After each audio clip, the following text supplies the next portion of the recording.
हमने ट्रांसफॉर्मर का चैप्टर शुरू कर लिया था। ट्रांसफॉर्मर हमने देखा था कि it essentially consist of two coils founded over A silicon steel core. देखा था कि दो उसकी वाइंडिंग्स होती है ट्रांसफॉर्मर की, और दोनों की दोनों वाइंडिंग्स किस पे बाउंड होती है? कोर पे बाउंड होती है। यानी जो ट्रांसफॉर्मर का जो सेंट्रल पार्ट है उसको हम क्या बोलते हैं? कोर बोलते हैं। और ट्रांसफॉर्मर वर्क किस पे करता है? इलेक्ट्रोमैग्नेटिक इंडक्शन प्रिंसिपल पे। यानी जिस भी मैग्नेटिक मटेरियल पे कोर पे फ्लक्स लिंकेज होने की वजह से ईएमएफ इंड्यूस होगी। आज हम बात करेंगे लॉसेस इन ट्रांसफॉर्मर कि जो ट्रांसफॉर्मर में जो लॉसेस होते हैं वो कितने टाइप के होते हैं। ट्रांसफॉर्मर में जो लॉसेस होते हैं मेनली दो पार्ट्स के होते हैं, दो टाइप्स के होते हैं, कोर और आयरन लॉसेस, और second is a copper losses. Core और आयरन लॉसेस, इसके देखिए जो लॉस आपका, जिस टाइप का लॉस आपका ट्रांसफॉर्मर की कोर सेक्शन पे आता है उस लॉसेस को हम क्या बोलते हैं? कोर और आयरन लॉसेस बोलते हैं। क्योंकि कोर पे क्या होता है? फ्लक्स लिंकेज होती है। फ्लक्स लिंकेज होने की वजह से आपका ईएमएफ इंड्यूस होता है। अगर फ्लक्स आपका वो कांस्टेंट मैग्नीट्यूड पे आ जाए, फ्लक्स अगर कांस्टेंट मैग्नीट्यूड पे आ जाए, या फ्लक्स की दूसरी कंडीशन में हम बात करें अगर फ्लक्स का चेंजेस आ जाए, तो उस पार्ट्स पे जो भी लॉसेस आएंगे कोर सेक्शन पे फ्लक्स लिंकेज होने की वजह से, उस लॉसेस को हम क्या बोलते हैं? कोर और आयरन लॉसेस बोलते हैं। और जो ये कोर और आयरन लॉसेस होते हैं ये फर्दर टू टाइप्स के होते हैं। First is a hysteresis losses and second is a eddy current losses. Hysteresis losses का मैं आपको बताना चाहूंगा, जब भी कोई मैग्नेटिक मटेरियल, जो हम कोर की बात कर रहे हैं कि कोर पे जो हम मैग्नेटिक मटेरियल यूज कर रहे हैं उसमें जो फ्लक्स लिंकेज हो रही है, तो उस फ्लक्स लिंकेज के लिए जो पावर रिक्वायर्ड हो रही है उस मोलिकुलर मैग्नेट के अंदर, उस पावर के अंदर जो पावर यूज करने पे जो हीट डिसिपेट हो रही है वो हीट हो रही है in the form of losses. तो फ्लक्स लिंकेज की वजह से जो पावर रिक्वायर्ड हो रही है और पावर से जो हीट आ रही है, हीट लॉसेस आ रहे हैं, उन लॉसेस को हम क्या बोलते हैं? हिस्टेरिसिस लॉसेस बोलते हैं। ये जो हिस्टेरिसिस लॉसेस है, ये जो है KH, इस KH को हम बोलते हैं स्टीनेंट्स कांस्टेंट्स। इसको स्टीनेंट्स कांस्टेंट बोलते हैं। F is a supply frequency, V is a supply voltage and BM is a maximum flux density. BM is a maximum flux density. अब हिस्टेरिसिस लॉसेस क्या होगा? इन फैक्टर्स पे डिपेंड करेगा। मेनली क्या होगा? हिस्टेरिसिस लॉसेस आपका सप्लाई फ्रीक्वेंसी के क्या होगा? डायरेक्टली प्रोपोर्शनल होगा। और दूसरी बात हम करते हैं एडी करंट लॉसेस। जो एडी करंट लॉसेस, जो आपकी फ्लक्स लिंकेज आ रही है कोर पे, फ्लक्स लिंकेज आने से जो ईएमएफ आपका इंड्यूस हो रहा है, और ईएमएफ इंड्यूस होने से जो करंट आपका आ रहा है वो एडी करंट सर्कुलेट हो रहे हैं, जो करंट की वजह से जो लॉसेस आ रहे हैं आपके, ठीक है, उन करंट लॉसेस को हम क्या बोल देंगे? एडी करंट लॉसेस बोल देंगे। सेम हिस्टेरिसिस लॉसेस की तरह ही एडी करंट लॉसेस भी क्या है? फ्रीक्वेंसी स्क्वायर के डायरेक्टली प्रोपोर्शनल है। फ्रीक्वेंसी स्क्वायर की डायरेक्टली प्रोपोर्शनल है। जो टी आपका वो क्या है? थिकनेस ऑफ द कोर है। अब जैसे बात की जाती है इन लॉसेस को मिनिमाइज करने के लिए हम क्या करेंगे? अब देखिए हिस्टेरिसिस लॉसेस को मिनिमाइज करने के लिए हम क्या करेंगे? कोर जो है, जो लॉसेस आपके कोर सेक्शन पे आ रहे हैं, हिस्टेरिसिस लॉसेस को रिड्यूस करने के लिए कोर हम क्या यूज करेंगे? सिलिकॉन स्टील मटेरियल की यूज करेंगे। सिलिकॉन स्टील मटेरियल की यूज करने से आपके हिस्टेरिसिस लॉसेस क्या हो जाते हैं? कम हो जाते हैं। और एडी करंट लॉसेस जो है आपके, जो एडी करंट है आपके, वो किस पे डिपेंड कर रहे हैं? थिकनेस ऑफ द कोर पे भी डिपेंड कर रहे हैं। यानी कोर की अगर थिन लैमिनेशन हम यूज करेंगे कोर बनाते अगर, तो हमारे जो एडी करंट लॉसेस क्या हो जाएंगे? कम हो जाएंगे। तो ये तो बारी आ गई, आपकी बात आ गई इसकी कोर और आयरन लॉसेस की। सेकंड आपके है कॉपर लॉसेस। अब जो मैंने आपको बताया जो ट्रांसफॉर्मर की टू पार्ट्स है, जो सेंटर वाला पार्ट था आपका कोर, अब कोर पे क्या है? वाइंडिंग्स है। अब जो वाइंडिंग्स में जो लॉसेस आएंगे आपके प्राइमरी वाइंडिंग पे और सेकेंडरी वाइंडिंग पे, वो डिपेंड करेंगे लोड पे, लोड करंट पे डिपेंड करेंगे। अगर प्राइमरी साइड पे जो करंट है, लोड कंडीशन चेंज होने से आपका क्या हो रहा है? करंट चेंज हो रहा है। तो यानी इन लॉसेस को हम क्या बोलते हैं? वेरिएबल लॉसेस भी बोलते हैं। These losses are also called variable losses। यानी किस पे डिपेंड कर रहे हैं? करंट पे डिपेंड कर रहे हैं कि प्राइमरी साइड पे करंट कितना, सप्लाई कितनी दे रहे हैं और सेकेंडरी साइड पे आपका करंट कितना आ रहा है, वो करंट पे डिपेंड करते हैं। तो करंट पे और जो वाइंडिंग का जो रेजिस्टेंस है उस पर डिपेंड करते हैं। तो जो कॉपर लॉसेस होते हैं, जो प्राइमरी साइड की अगर मैं बात करूंगा तो उसकी जो वैल्यू हो जाएगी वो हो जाएगी I1 स्क्वेयर इंटू में R1। This is the copper losses. और ऑन द प्राइमरी साइड, और जो कॉपर लॉसेस में ऑन सेकेंडरी साइड की बात करूंगा तो हो जाएगा I2 स्क्वेयर इंटू R2। यानी कुल मिला के जो कॉपर लॉसेस है करंट के स्क्वेयर के डायरेक्टली प्रोपोर्शनल है। जैसे जैसे लोड की कंडीशन को मैं चेंज करता जाऊंगा, करंट की कंडीशन को मैं चेंज करता जाऊंगा, मेरे लॉसेस क्या होते जाएंगे, चेंज होते रहेंगे। यानी ये किस पे डिपेंड करते हैं, लोड पे डिपेंड करते हैं। तो उन लॉसेस को हम क्या बोलते हैं, कॉपर लॉसेस बोलते हैं। अब जैसे मैं दोबारा यहीं पे आ रहा हूं कोर और आयरन लॉसेस पे, तो कोर और आयरन लॉसेस की बात की तो इसमें कौन कौन से आ गए, हिस्टेरेसिस लॉसेस आ गए और एडी करंट लॉसेस आ गए। इन दोनों का सम किसके बराबर हो गया, आयरन लॉसेस के बराबर हो गया। इन लॉसेस को हम कांस्टेंट लॉसेस भी बोलते हैं। इन लॉसेस को हम क्या बोलते हैं, कांस्टेंट लॉसेस भी बोलते हैं। तो ये बात आ गई आपकी लॉसेस के बारे में। अब हम बात करेंगे एक जो इंपॉर्टेंट क्वेश्चन है, एग्जाम में हर बार पूछा जाता है कि क्या ट्रांसफॉर्मर डीसी पे वर्क कर सकता है, can transformer work on DC supply. मैं बात कर रहा था कि can transformer work on DC supply, तो आपका आंसर क्या होगा उसके अंदर, नो। ट्रांसफॉर्मर डीसी सप्लाई पे काम नहीं कर सकता। कारण, क्योंकि डीसी क्या है, कांस्टेंट सप्लाई है। अब कांस्टेंट सप्लाई देने से क्या होगा, जो फ्लक्स है वो भी क्या हो जाएगा, कांस्टेंट सेटअप हो जाएगा। लेकिन ट्रांसफॉर्मर के वर्किंग प्रिंसिपल में, इलेक्ट्रोमैग्नेटिक इंडक्शन प्रिंसिपल में आपने पढ़ा कि ट्रांसफॉर्मर की कोर पे जो फ्लक्स लिंकेज होता है वो प्राइमरी के साथ भी लिंक होता है और सेकेंडरी के साथ भी लिंक होता है।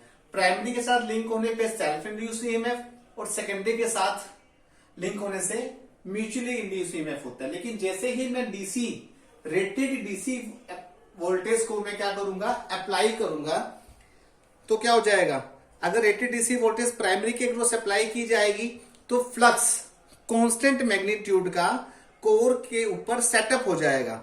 ऐसा होने से क्या होगा, तो फ्लक्स जब कांस्टेंट हो जाएगा, फ्लक्स लिंकेज नहीं होगी, तो किसी भी तरह का प्राइमरी इंड्यूस्ड ईएमएफ, यानी कोई किसी भी तरह का self induced EMF primary winding पे इंड्यूस नहीं होगा, जिससे वो अप्लाइड वोल्टेज को क्या कर सके, इंड्यूस कर सके। तो जो रेजिस्टेंस है, अब जब फ्लक्स लिंकेज कांस्टेंट होगी तो रेजिस्टेंस है जो आपका प्राइमरी वाइंडिंग का, उसकी वैल्यू क्या हो जाएगी, कम हो जाएगी। और रेजिस्टेंस की वैल्यू अगर कम हो जाएगी तो रेटेड प्राइमरी करंट है जो डीसी में सप्लाई कर रहा हूं प्राइमरी साइड पे, उस करंट की वैल्यू क्या हो जाएगी, हाई हो जाएगी। करंट की वैल्यू हाई होने का मतलब हाई हीट। अब ये एक्सेस अमाउंट ऑफ हीट आपकी प्राइमरी साइड पे जैसे आएगी तो वो क्या कर देगी, प्राइमरी वाइंडिंग को क्या कर देगी, बर्न कर देगी, जला देगी।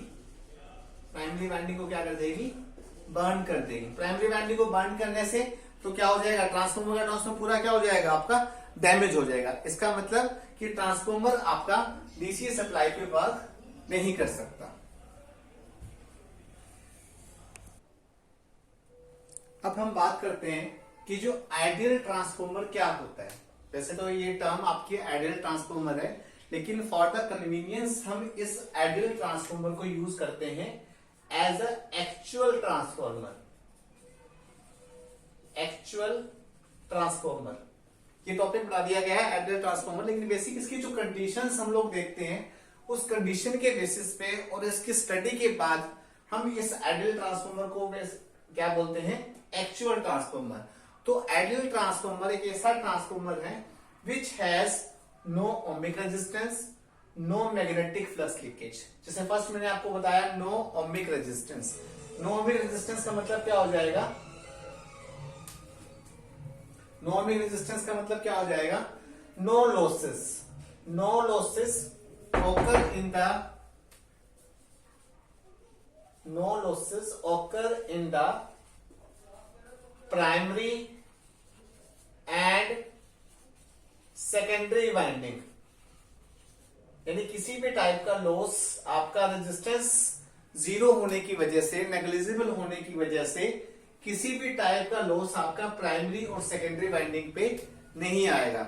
यानी एक आइडियल ट्रांसफॉर्मर की मैं ये कंडीशन ये भी बना सकता हूं, no losses in a transformer, no losses in a transformer. यानी एक आइडियल ट्रांसफॉर्मर एक ऐसा ट्रांसफॉर्मर है जिसका ना तो कोई वाइंडिंग रेजिस्टेंस है, ना मैग्नेटिक लीकेज फ्लक्स है, ना ही इसके अंदर कोई किसी भी टाइप का लॉसेस है। उस ट्रांसफॉर्मर को हम क्या बोलते हैं, आइडियल ट्रांसफॉर्मर बोलते हैं। अब इसके अंदर किसी भी तरह टाइप का कोई पावर लॉस नहीं है, तो पावर लॉस का मतलब नहीं है, उसका मतलब क्या हो जाएगा, जो आउटपुट पावर है मेरी, जो आउटपुट पावर है that is equal to the input power, output power is equal to the input power. ये जो पावर मैंने लिखी है आपके सामने, ये मैंने एसी फंडामेंटल्स के अंदर आपको बताया था, this is a type of active power. यानी जब किसी भी एक्टिव कंपोनेंट में हम पावर फैक्टर की मल्टीप्लीकेशन कर देते हैं, पावर फैक्टर की मल्टीप्लीकेशन हो जाती है, तो वो पावर कौन सी बन जाती है, आपकी एक्चुअल पावर बन जाती है। अब इस एक्चुअल ट्रांसफॉर्मर के अंदर, आइडियल ट्रांसफॉर्मर के अंदर किसी भी टाइप का कोई लॉसेस नहीं है, तो इसका मतलब क्या हो जाएगा, जो आउटपुट पावर है, जो आउटपुट साइड पे पावर है वो किसके इक्वल हो जाएगी, इनपुट पावर के इक्वल हो जाएगी। यानी cos फाई आपका कैंसिल हो जाएगा। E2 I2 is equal to E1 I1, that means E2 by E1 is equal to I1 by I2। यानी जो इंड्यूस्ड EMF है, induced EMF on a secondary side is equal to the induced current on the primary side। इन दोनों के बीच में क्या आ गया, inverse relation आ गया। और कल के लेक्चर में मैंने आपको बताया था that ratio secondary induced EMF to the primary induced EMF and primary current to the secondary current, that is equal to the transformation ratio। जैसे कल टर्न रेशो और ट्रांसफॉर्मेशन रेशो बताई थी। ट्रांसफॉर्मेशन क्या होती है, सेकेंडरी टू प्राइमरी जो हम रेशो लेते हैं, जैसे E2 by E1 है, that is also equal to the N2 by N1। क्योंकि जो वोल्टेज है सेकेंडरी साइड पे और प्राइमरी साइड पे जो वोल्टेज है उसका जो रेशो है वो सेकेंडरी साइड पे टर्न्स और प्राइमरी साइड पे टर्न्स के रेशो के बराबर है, और इसके करंट के क्या है, इनवर्स रिलेशन में है। यानी जो सेकेंडरी साइड पे टर्न्स है वो प्राइमरी साइड पे करंट के इक्वल है। यानी ये क्या है, आपकी ट्रांसफॉर्मेशन रेशो के इक्वल है। ये किस वजह से आई, क्योंकि आइडियल ट्रांसफॉर्मर के अंदर, एक्चुअल ट्रांसफॉर्मर के अंदर किसी भी टाइप का कोई भी लॉस नहीं है। लॉस ना होने की वजह से दोनों जो पावर है आपकी आउटपुट साइड पे यानी सेकेंडरी साइड पे और प्राइमरी साइड पे दोनों पावर क्या हो जाएगी, आपकी सेम हो जाएगी।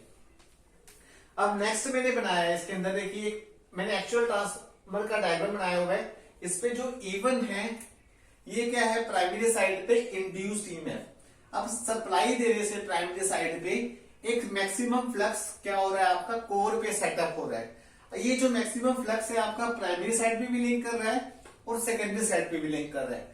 प्राइमरी साइड पे लिंकेज होने की वजह से सेल्फ इंड्यूस्ड EMF की वैल्यू है आपकी E1।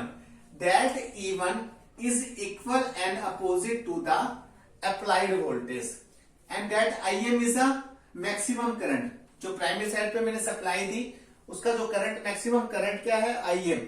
उस मैक्सिमम सप्लाई देने से, मैक्सिमम करंट की वजह से फ्लक्स क्या आ रहा है आपका, φm आ रहा है। फ्लक्स की वैल्यू क्या है, मैक्सिमम फ्लक्स की वैल्यू φm है। अब ये जो फ्लक्स लिंकेज जब आपका सेकेंडरी टर्न्स पे हो रहा है, N1 is a primary turn and N2 is a secondary turns. अब जो फ्लक्स जो आपका सेकेंडरी साइड पे लिंक कर रहा है, अब सेकेंडरी साइड पे लिंक करने से EMF की वैल्यू क्या आ रही है, E2 आ रही है। यानी जो इंड्यूस्ड EMF है आपका as per the principle of transformer that depends on the rate of change of flux linkage. अब देखिए जो ये बनाया मैंने फेजर डायग्राम बनाया इसके अंदर, फेजर डायग्राम मैंने आपको बताया होगा। फेजर डायग्राम की डेफिनेशन क्या होती है, जो भी सर्किट के अंदर आपके, जो भी हम सर्किट ड्रॉ कर रहे हैं, जो भी हमने सर्किट ड्रॉ किया है उसके अंदर जितनी भी अल्टरनेटिंग क्वांटिटीज इन्वॉल्व है, उन अल्टरनेटिंग क्वांटिटीज को ग्राफिकली रिप्रेजेंट करना, उसको हम क्या बोलते हैं, फेजर डायग्राम बोलते हैं। अब फेजर डायग्राम में मैंने देखा as per supply maximum current आया और करंट की वजह से आपकी क्या हुई, मैग्नेटिक सर्किट पे फ्लक्स लिंकेज हुई। करंट और फ्लक्स क्या हो जाएंगे आपके, दोनों किस में आ जाएंगे, सेम फेज में आ जाएंगे। और फ्लक्स लिंकेज होने की वजह से क्या हो गया, प्राइमरी साइड पे क्या आ गया, EMF आ गया। अब जो वाइंडिंग है वो क्या है, आपका मैग्नेटिक एक मटेरियल है, एक इंडक्टिव क्वाइल की शेप में आपकी क्या है, वाइंडिंग है। और इंडक्टर के केस में करंट क्या करता है आपका, लैग करता है। लैग करने पे इसको मैं ये वाली साइड पे यहां पे ड्रॉ कर दूंगा, that even and that induced EMF is equal and opposite to the applied voltage. ये आपका एक्चुअल ट्रांसफॉर्मर का फेजर डायग्राम है। इसके आगे और भी टॉपिक है कि ट्रांसफॉर्मर को अगर हम लोड कंडीशंस पे देखें, ट्रांसफॉर्मर को हम नो लोड कंडीशंस पे देखें तो फेजर डायग्राम क्या होगा। ये जो फेजर डायग्राम बनाया हुआ है ये किसका है, आपका आइडियल ट्रांसफॉर्मर का। पेपर में अगर एक्चुअल ट्रांसफॉर्मर से भी पूछ ले तो भी आपने यही चीजें बतानी है इसके अंदर, ठीक है। अब इसको थोड़ा सा देख लीजिए अच्छे से, मैं आपको थोड़ा सा दोबारा से रिपीट कर देता हूं कि जो फेजर डायग्राम हमने ड्रॉ कैसे किया। अब देखिए जो सेकेंड आइडियल ट्रांसफॉर्मर जो मैंने बनाया है इसके अंदर सेकेंडरी साइड पे, इसमें जो सेकेंडरी साइड पे मैंने कोई लोड कनेक्ट नहीं किया। लोड कनेक्ट नहीं किया तो उसका मतलब इसको मैंने क्या कर दिया, ओपन कर दिया। यहां से ओपन का मतलब no current will flow, no current will flow. किसी भी टाइप का आउटपुट साइड पे किसी भी साइड करंट नहीं आएगा, ना करंट आएगा ना कोई वोल्टेज ड्रॉप होगी। यानी जब प्राइमरी साइड पे मैं अल्टरनेटिंग वोल्टेज V1 अप्लाई करता हूं तो V1 अप्लाई करने से क्या होगा, एक फ्लक्स सेटअप होगा। फ्लक्स क्या होगा, करंट के मैग्नीट्यूड के सेम होगा। फ्लक्स जब करंट के मैग्नीट्यूड के सेम हो जाएगा तो दोनों के दोनों सेम एक्सिस पे आ जाएंगे। ये आपकी एक्स एक्सिस है, इसको मैंने रेफरेंस ले लिया, ये आपकी वाई एक्सिस ले लिया। अब जो कॉइल है आपकी प्योरली इंडक्टिव है, प्योरली इंडक्टिव होने की वजह से जो इंड्यूस्ड ईएमएफ आपका E1 है that will lag behind the applied voltage bye an angle 90 degree. अब यही करंट आपका फ्लक्स सेटअप कर रहा है, उसको मैग्नेटाइज कर रहा है, तो इस करंट को हम IM को हम मैग्नेटाइजिंग करंट भी बोल सकते हैं। यानी इस करंट की वजह से ही आपके कोर पे फ्लक्स सेटअप हो रहा है। पेपर में डेफिनेशन बन सकती है, defined magnetising current, the current which set up the main flux in the core is called magnetising current.